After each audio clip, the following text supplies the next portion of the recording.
This is Mike, 48 years old. Last month he did something almost half of America does. He paid his credit card bill, on time, the minimum amount due, $203. He felt responsible. He felt fine.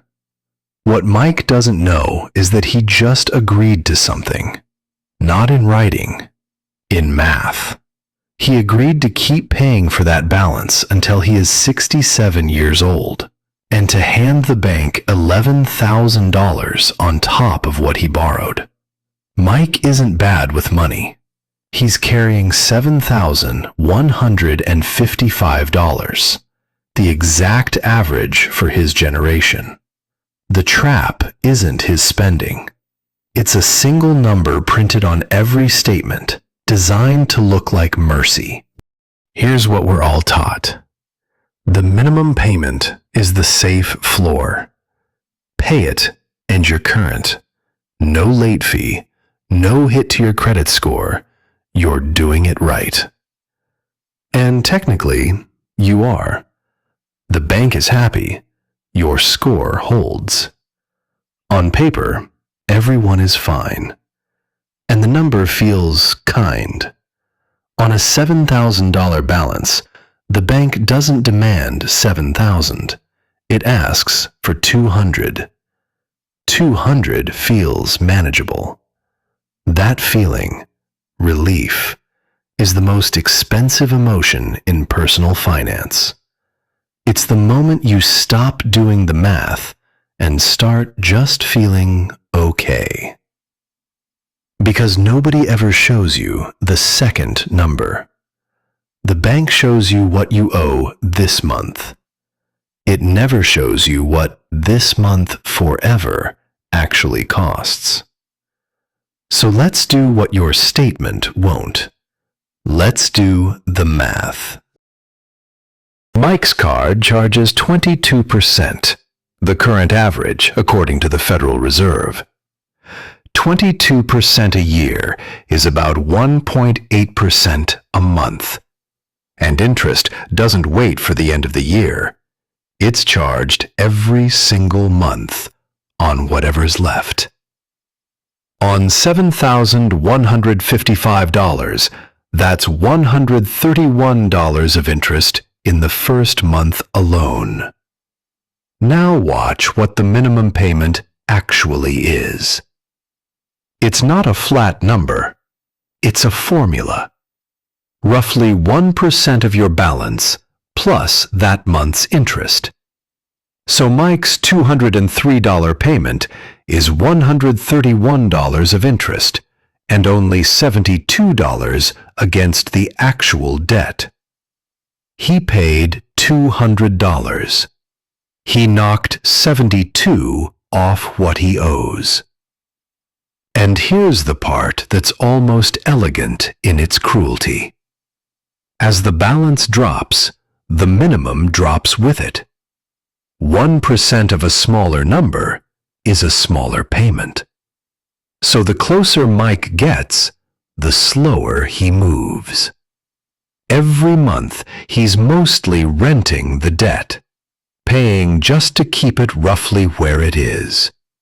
The finish line walks away from him. Pay only that minimum every month, and the math says 19 years and 4 months. Mike borrowed $7,000. He pays back $18,779. Of that, $11,624 is pure interest.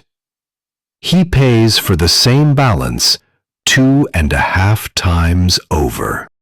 Now scale Mike up. Americans carry $1.25 trillion on credit cards, a record. And about 60% of cardholders carry a balance month to month, which means 6 in 10 are somewhere on Mike's 19-year clock, whether they've ever heard it ticking or not. And it isn't spread evenly. The New York Fed describes a K-shaped split. For higher earners, balances are steady. But in lower income neighborhoods, the people already on the clock are falling behind faster. And the regulators know. After the 2008 crash, Congress passed the Card Act. It forced one specific box onto your statement. Look at your own bill. There's a small table that says, "Pay only the minimum," and here is how many years it takes. They passed a federal law to make the bank print the trap in plain sight. Think about what that means. The math is so predictable, so reliable, that it's disclosed by law. The bank isn't hiding it. It's printed right there. They're betting, correctly, that you won't read it. That the relief of paying $200 will beat the line that says 19 years. So follow the money. Where do Mike's $11,000 of interest go? They become revenue. The Consumer Financial Protection Bureau reports that credit card companies collect more than $100 billion a year in interest and fees. Not from people who default, from people like Mike, who pay faithfully forever. It's one of the most profitable lending businesses in the country, built not on risk, but on patience. Yours. This is why the minimum exists in the form it does. A higher minimum would get you out of debt faster, and the bank would earn less. The low minimum isn't a courtesy, it's the product. The longer you carry the balance, the more valuable you are. You're not the customer. The balance is the product, and you pay to keep it alive. Now, this isn't credit cards are evil, and it isn't cut them up. Used right, a card is a tool. A card you pay in full every month costs you nothing. The point is narrower and sharper. The minimum payment is not a payment plan. It was never designed to get you to zero. It was designed to keep you paying. The trap was never the card. It's the word minimum. And the way out is the same math, run backwards. Pay the minimum. 19 years, $11,000 in interest. Pay a flat $250, about $50 more, and it's gone in 3 years, with $3,000 in interest. Same man, same debt. $50 a month is the difference between 3 years and 19. The bank will always show you the number that keeps you comfortable. Your job is to find the one underneath. Pay the balance, never just the minimum.